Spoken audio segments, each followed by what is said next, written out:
काय बरे आहात ना? आज आमच्याकडे बुधवारचा आठवडी बाजार आहे आणि हे पहा मी काय आणले बाजारातून. काय गो मोहरी आणलं? नाही गो, मोहरी नाही. हे काय आहे जाणून घ्या. तुमचे हातपाय दुखत असतील, अशक्तपणा जाणवत असेल, हिमोग्लोबिनचा त्रास असेल किंवा कॅल्शियमची कमतरता असेल तर ह्या सगळ्यावरचा उपाय असणारी एक अशी भाजी आणि त्या भाजीच्या ह्या बिया आहेत. तर ती भाजी आहे ही लाल माठ. आता आज बुधवार असल्यामुळे ताजी ताजी मला भाजी सुद्धा मिळाली तर भाजी सुद्धा घेतलीच आहे. आता ह्या लाल माठमध्ये विटॅमिन ए, विटॅमिन सी आणि विटॅमिन के असतं.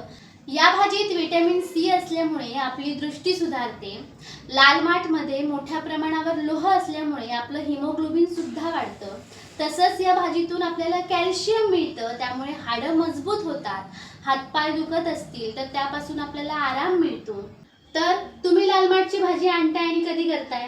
आता हा बुधवारचा आठवडी बाजार कुठला असतो हे कमेंट बॉक्समध्ये कमेंट करून नक्की सांगा.